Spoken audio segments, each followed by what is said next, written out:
François Hollande, il s'est fait éclater par Pascal Praud, c'est magnifique, regarde. Qu'est-ce que vous avez réussi pendant 5 ans? Vous avez même pas. Pourquoi vous ne vous êtes pas représenté? Si vous aviez été aussi bon que ça. Donc un peu de modestie. Il est possible que si M. Bardella ne soit pas à votre niveau, tout ça est possible. Mais qu'est-ce que vous avez fait avec votre ami Jean-Marc Ayrault quand vous avez augmenté les impôts de je ne sais combien et que vous avez mis la France en difficulté? Ah, il l'a fumé, monsieur le député ancien président de... Putain, bref. Vous savez combien de taxes ont été créées, nouvelles taxes ont été créées sous François Hollande? Allez, un indice, il y a un 4 et un 8. Ah, pas 48, 84. Le gars nous a flingués. Flingué, peut-être pas autant que Macron, faut le reconnaître, mais il a fait la politique de l'Union Européenne, il a fait de la taxe, il a fait de la répression, tout. Le gars nous flingue. Je comprends même pas comment des gens, au-delà de la honte qui nous a mis, incapables de suivre un protocole de marche à côté de Merkel ou n'importe quoi, bref, et les gens ont revoté pour lui en plus, mais c'est complètement lunaire. Les gauchos, je pense que votre cerveau n'existe pas en fait. C'est un truc de fou. Et ce gars-là, aujourd'hui, il arrive... Et Bardella ceci, et Bardella cela, et il ferait pas un bon président, et il a pas mon niveau, et gna gna gna. Ferme-la, François. Tais-toi. C'est incroyable quand même ce don que t'as. Et vous savez ce qu'il a fait de plus grave, François Hollande. Et il devrait être jugé pour haute trahison et pour complicité de mort de guerre. Vous savez quoi ? Il était garant avec Merkel des accords de Minsk II, sachant très bien que ça ne serait jamais respecté et qu'une guerre finirait par éclater, tuant 1 million d'Ukrainiens au moment où on parle. Ce gars-là devrait être derrière les barreaux, et ça tenait qu'à moi, ce ne serait pas des barreaux qu'il aurait. Ah, j'y croyais pas au début. Ah, j'y croyais pas. Le président Tebboune appelle ses ressortissants en situation irrégulière à rentrer au pays. J'ai vérifié, tu vois, j'ai vérifié.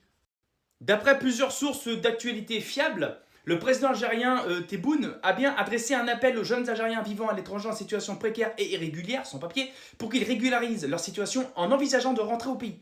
Cet appel a été formulé lors d'un conseil des ministres avec une décision officielle de faciliter la régularisation et le retour de ces ressortissants via les consulats algériens à condition qu'ils s'engagent à ne pas récidiver.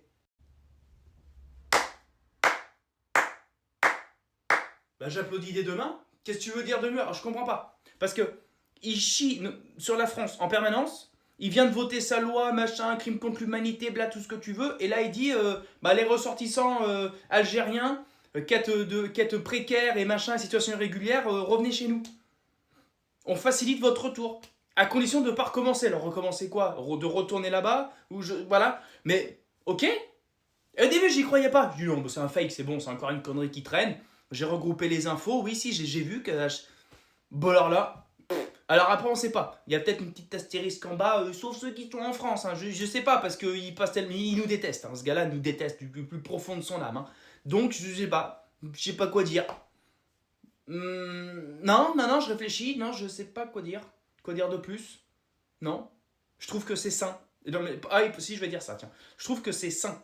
C'est pas l'histoire des barrez-vous de chez nous. C'est pas ça. C'est que si t'es en France, même en Allemagne, ou j'en sais rien où tu veux, que t'es irrégulièrement là-bas, et qu'en plus t'es en situation précaire, et ben effectivement, rentre en Algérie faire ta vie. C'est plus simple. Tu vois, c'est plus sain.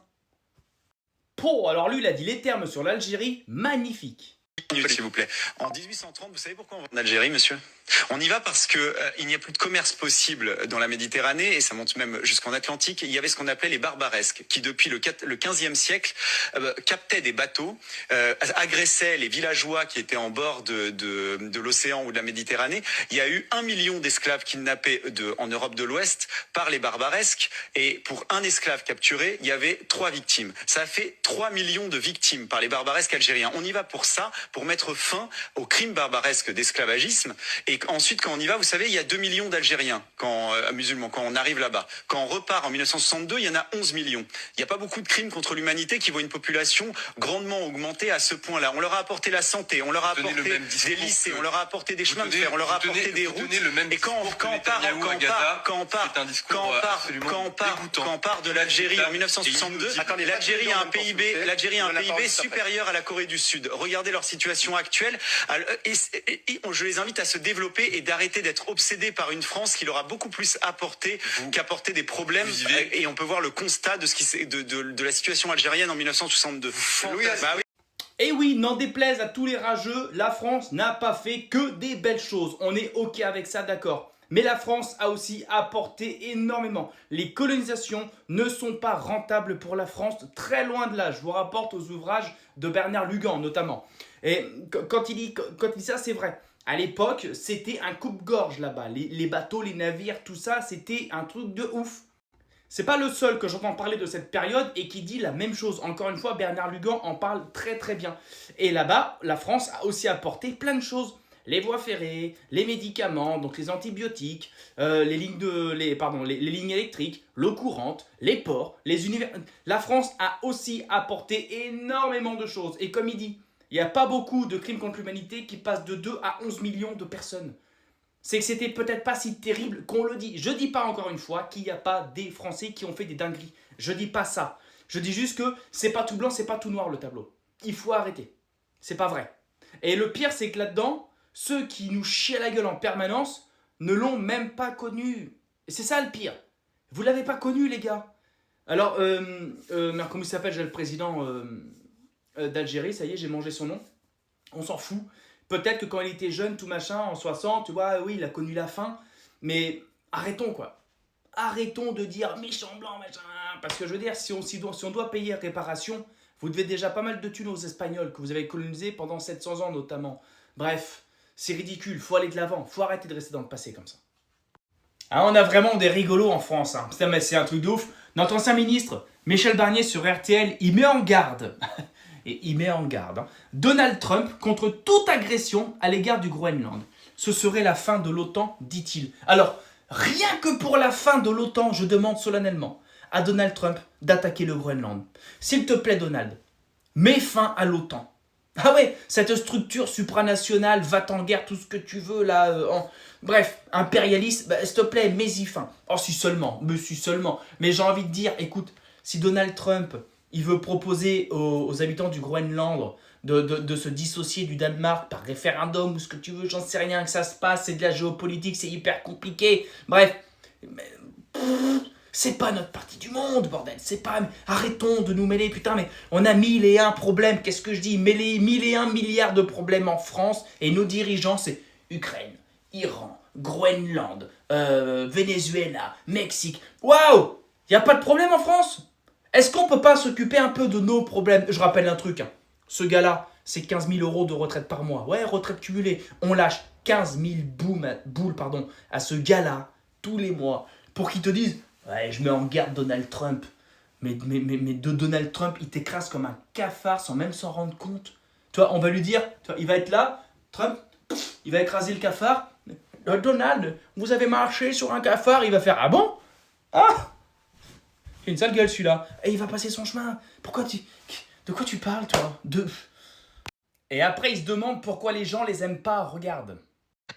والله اني حاب نموت في مراكش نكتب عليكم اسرائيليين مراكشيه الدري اسرائيلي كازاوا والله غير تحيه ابار كازاوا كاع كونترنا كاع كونترنا خلينا الشعب كونترنا كلشي كونترنا والله جمون فوق كاع كونترنا والله غير اللي حاب نموت شفت غلطنا عمري خوشة ني كماتكم المراكشية ني كيماكم ني كماتكم مراكش. C'est peut-être à force de ce genre de comportement beaucoup trop répétitif de certains, pas tous, beaucoup, d'accord? Pas tous, évidemment, mais les Algériens, vous avez un problème, vraiment, sans déconner. Vous gagnez, vous cassez, vous perdez, vous cassez, vous perdez, vous insultez. Vos drapeaux, vous les mettez partout. Tu vas voir la Coupe du Monde, Mexique, Japon, il y a un Algérien avec son drapeau au milieu. Je veux dire, c'est que... Et puis, pourquoi insulter les gens? Parce que je veux dire, ce genre de comportement, tu vois, là, le mec, il est là, pourquoi personne nous aime, machin, bah je m'en fous, niquez vos mères, les Marrakech. Bah voilà. Et ben voilà, t'as un début de réponse. Alors, heureusement, ce gars-là ne représente pas tous les Algériens, mais... il y a beaucoup trop d'Algériens qui donnent une mauvaise image des Algériens. Donc, tu peux dire aux gens, pas d'amalgame, pas d'amalgame. Le problème, c'est que dans le cerveau humain, il fonctionne comme ça. Quand il y a un sujet qui arrive trop fréquemment, tu fais des liens, tu fais des amalgames. Et tu ne peux pas empêcher les gens de le faire. Il y a des gens plus malins que d'autres. Mais quand je vois que le mec, il est là Et il se dit, pourquoi personne nous aime et machin et machin. Mais niquez vos mères, niquez vos mères. Bah voilà. Bah voilà, t'as un début de réponse peut-être. Alors qu'on devrait protéger nos talents, protéger nos entrepreneurs, parce que c'est eux qui créent de la valeur. Et on fait exactement l'inverse, notamment avec cette taxe Zuckman, qui est dramatique. C'est-à-dire que c'est catastrophique. C'est-à-dire que si la taxe Zuckman passe, je pense vraiment que c'est la fin de l'entrepreneuriat en France. Les entrepreneurs vont tous se casser et ils auront raison de le faire. Et moi, je les invite à se casser. C'est-à-dire que ça n'a aucun sens. Et je comprends que les gens qui manquent d'argent, de ressources, aient du mal à saisir pourquoi c'est dramatique. Parce qu'ils se disent, oui, mais au-dessus de 100 millions, ça veut dire qu'ils sont riches. Mais n'importe quelle boîte qui fonctionne aujourd'hui, elle va valoir plus de 100 millions. Et donc, ça veut dire que tu vas devoir payer des impôts sur un patrimoine qui est virtuel. Moi, typiquement, Blas, ça vaut 250 millions. J'en ai 40%. Ça veut dire que j'ai 150 millions rien qu'avec Blast. Donc avec la taxe Zuckman, je devrais payer 2% de 150 millions tous les ans, alors que j'ai pas cash out cet argent et que c'est pas mon argent, c'est juste la valeur théorique. Et il y a Coquerel qui est sur BFM dit oui, bon, moi je trouve ça normal. Il comprend même pas qu'en fait les entrepreneurs pourront pas les payer. Et donc ils vont devoir soit vendre leur boîte, soit fermer leur boîte ou aller la faire dans un autre pays. Voilà. Mais vraiment, c'est effrayant que les politiciens ne comprennent même pas ça. Ça montre à quel point ils sont dans un autre monde et c'est de la démagogie, c'est de la politique. Mais il a raison. L'État français ne défend pas ses entrepreneurs. Regarde-moi, je suis à un petit niveau, d'accord? J'ai créé ma boîte il y a 2 ans et demi. Faut voir à mon petit niveau ce que je peux me faire piller mon compte en banque professionnel. C'est un truc de ouf. Je vous jure, c'est un truc de malade. Alors imagine les grandes boîtes, les riches, ce qu'ils donnent. Oui, Maru, mais il donne moins en pourcentage. Ouais, mais il lâche des sommes absolument colossales. Tu vois, lui, il dit qu'il a 250 millions, enfin sa boîte est estimé, valorisé à 250 millions. Il a 40%, soit 150 millions à peu près. Il devrait donner tous les ans 3 millions d'euros à l'État comme ça, alors qu'il n'a même pas cash out. Il n'a pas vendu. Ces 150 millions, il ne les a pas à disposition sur son compte en banque. Et il devrait payer dessus. Le jour où il va vendre, où il va cash out cet argent, là, ils vont prendre 30 ou 35% de flat tax. Mais en attendant, pourquoi taxer de l'argent? C'est un mec qui crée des emplois.